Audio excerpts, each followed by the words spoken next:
ሄርሜላና ሩታ ጉዳቸውን ተመለከቱ። ፍቅርና አብርሃምን እጅ ከፍንጅ ያዟቸው። ጉድ ነው፣ ሞት ይሻላል። እንግዲህ ሩም ውስጥ ቲሸርትህን አውለቅ እያለ ትላንትና እያለችው ነበረ።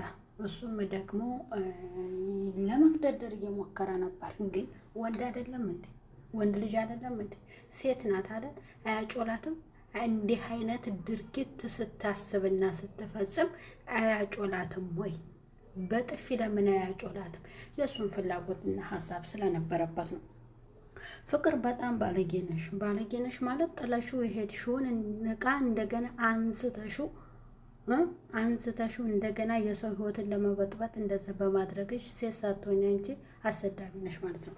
ስለዚህ እሷም የራሷ ህይወት ያላት የወለደች ናት፣ እሱም የራሱ ህይወት ያለው ነው። የሄርሜላ ልብ መጫወቻ ነው እንዴ? የሄርሜላ ንጹህ ልብ የዋህ ልብ ስለሆነ በንጹህ ልቧ ስለቀረበችውና ስለወደደችው ነው እሷ ልብ መጫወቻ የሆነው። ሄርሜላ ያን ያክል ለሱ መስዋዕትነት ብዙ ከፍለሽ ምን አገኘሽ? ልብሽን እንክትክት አደረገልሽ። በቃ አይንሽ አየ፣ በአይንሽ አየሹ። ከእንግዲህ በኋላ አብርሃምን አይደለም መውደድና ማፍቀር የግል አድርጎ ለመመኘት እሱን ለማየት ራሱ ከእሱ ጋር ከተገኘሽ እውነት ያንቺ ልብ በጣም በጣም ርካሽ ማለት ነው። ሩታን ምን አገባሽ ትተሽኝ የለም ወይ እስከ ማለት ድረስ ደርሷል። ደግሞ ሌላ ይሄ ይገርማል።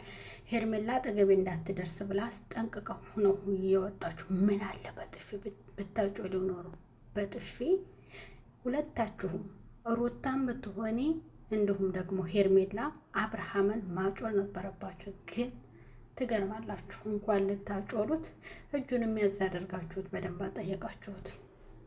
ሁለቱንም በጥሩ ሁኔታ ነው እንጂ የለህ የሆነ የመናደድ ስሜታችሁን ምን በበትር አድርጋችሁት ቢሆን ሁለታችሁም ማለት ነው። ሰላም ጤና ይስጥልኝ። ውድና እየተከበራችሁ የቻናሌ ተከታታዮች ቤተሰብ በሙሉ በያላችሁበት ሰላማችሁ ይብዛልኝ። ለቻናሉ አዲስ የሆናችሁ ቤተሰብ እየሆናችሁ እንዲሁም ቪዲዮ ላይክ እና ሼር በማድረግ እስከ መጨረሻው እየተከታተላችሁ ቻናሉን አበረታቱ ትላለሁ። አብርሃምና ፍቅር ተዋረዱ፣ በጣም ተዋረዱ። ሞት ይሻላል። እንግዲህ ቡታጅራዎች እየተግማማችሁ ነው ማለት ነው። የምትሰሩት ጠፋባችሁ መሰለኝ። ጭራሽ በማውለቅና በርቀን እየመጣችሁ ነው። ከእናንተ የታችኞቹ ጥቃቅኖቹ ምን እየማሩ እንግዲህ ፍቅር የሄደችበት መንገድ በጣም የሚደብር ነው። ከሩታ ጋር ሆና ሄርሜላን ለመጉዳት ፍቅር አስባ ነበረ። ያም ደግሞ መልሳ ማንን ከዳቻት? ሩታን ከዳቻት። በመጀመሪያ ሄርሜላን ነበረ ለመጉዳት ያሰቡት። ሩታን ብትሆኒ እሷን አስጠግተሻት ባልሽን እሱን አናግረሽው ነበረ። እውነቱን ደግሞ ስንበቀላችሁ ነው ብለሻል። ግን ደግሞ በመጨረሻ አንቺም የልጅሽ አባት ቢሆንም በዚህ ልክ ሲልከሰከስ መገኘት የሄርሜላ ልብ ብቻ ሳይሆን መጀመሪያም የአንቺ ልጅሽ አባት ስለሆነ አንቺም ራስሽ ስትከታተይና ስታሳድጀው አንቺም ራሷ አንደኛዋ ተዋርደሻል ማለት ነው። ስለዚህ በተግባር ተሽሎ አጠገቡ ሳይገኝ እሱን ከማሳደድ ሁለትሽም ተቆጥበሽ ቢሆን አርፈሽ ተቀምጠሽ ቢሆን እንደዚህ አይንሽ ባላየ ነበረ ማለት ነው። ስለዚህ ፍቅር የምትባዩ ምን አይነት ሰገጤ ልጅ ነሽ? ወይኔ ይቅርታ አድርጉልኝ፣ ግን እኔ በጭራሽ ተናጋሪ አይደለሁም። ጌታ እንምላችሁ ግን በጣም የምትገርም ልጅ ናት። የሚገርሙ ናቸው። ምንም በቃ ጭራሽ ሴት ልጅ ወንድ ልጅ አውልቅ ቲሸርትህንና ና ከጎኔ ተቀመጥ፣ ቪዲዮውን አጥፌ ሲላት እኔ ሞኝ መሰልኩ እንዴ? በአንድ ስልክ ብቻ ፋይል የማስቀምጠው የሆንሽ ነገር። በእናትሽ አርፈሽ ልጅሽን አሳደጊ። የሰው ህይወት አትበጥብጭ። አሁን የምታሳዝነው ሄርሜላ ናት። ሄርሜላ መልካሙን ይስጥሽ፣ እንዳንቹ ልበ ንጹሑን ሰው ይስጥሽ። በቃ ምን ይባላል? ስለዚህ ሩታንም ተናግሯታል። እሷም አጠገብህ ላልደርስ ቃል እገባለሁኝ ብላለይ። ሄርሜላም እኔ እኮ ከመጀመሪያው ነግረውኛል፣ አልሰማ ብዬ አንተን አምኜህ ነው፣ ላመነው ልቤ የሚገባኝ ድርሻ ይሄ ነው ያለች። ይኸው እኮ ነው። ተደላደለበት በመጨረሻ ጉድ አደረገሽ ማለት ነው። ስለዚህ እሱን ማመንሽ ጉድ ሆነሻል፣ ጉድ ሆነሻል። ለዚያውም ተሰው የልጅ አባት የሰው የነበረ እንኳን የተነካካ ተነካካም ያስቸግራልና ጥሩ አላደረግሽም። ለማንኛውም እንትንሽ በቃ እንትንሽ ስልሽ ዋጋሽን አገኘሽ።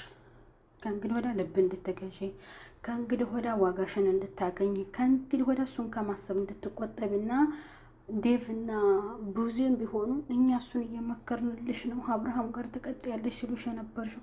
በያሁን ጉዳቸውን ይመልከቷት አለ። ጉዳቸውን ይመልከቱ። ጉድ አባታችሁ ራሱ እንዲህንን ነገር ሲመች የሚቀበላቸው ወደ ቁም ነገር ስንመለስ እንዲህ አይነት ነገር ሲሰሩ አባትየው ራሱ የሆነ ደካማ ሰው ሆኖ ነው እንጂ ልጆቹን አይናገርም እንዴ? ገንዘብ ሲያመጡ ብቻ ነው እንዴ የኔ ልጆች ጎበዝ ናቸው ብሎ የሚቀበለው? እስኪ እንትናን አባት ተመልከቱ።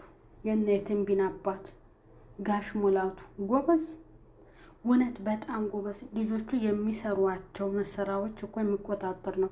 ኤፍሬም እኮ የሆነ ነገር ሲሰራ እኮ ያንቆራጥጠዋል፣ ዱላውን አንስቶ ማለት ነው፣ በትሩን አንስቶ። ስለዚህ የእውነት ማለት ነው እንደዚህ ማስመሰል ምናምን ነገር በጣም አይወድም። ግልጽና ግልጽ ነው ማለት ነው። ጠንካራ ግን የእነ አብርሃም አባት ቪዲዮቸውን እያየ ዝም ብሎ ሰየነ ልጆች ጎበዞ ከማለት ልጆቼ ከእነሱ ጋር የሚሰሩት ምን አይነት ስራ ነው የሚሰሩት ብሎ ልጁን አይናገርም እንዴ? የእሱ ልጅ እንደዚህ ከስንት ሴቶች ጋር እንደዚህ ሲታከክ በጣም ይሸመማል ማለት ነው። ስለዚህ እንግዲህ ዋናው ነገር ሄርሜላ ንጹህ ልብ ያለሽ ሴት ነሽ። መልካሙን ይቅጠምሽ።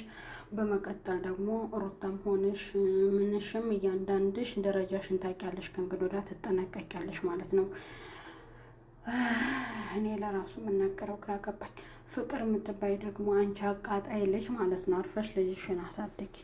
በቃ ይቅርታ ለተናገርኩት ሁሉ ቤተሰብ። ቀጣዩ ሌላ ወደ እስከምንገናኝ በያላችሁበት ሰላማችሁ ይብዛልኝ። እንግዲህ ጥለውት ሄደዋል ሁለቱም።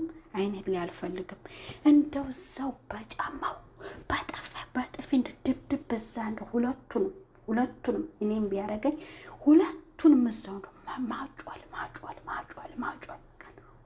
እንደዛ ነው መሆን ያለበት።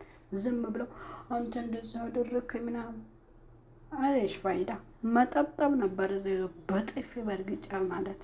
ስለዚህ በራሷ ማለት ነው ጫማውን ልቅ አድርጋ ሩታም ሆነች ሄርሜላ ከመነፋረቅ ሄርሜላ ማለት ነው ጫማን አውልቃ ማንታ እኮ ባለው ጫማ እዛ አቀጣቀጠውም ነበር።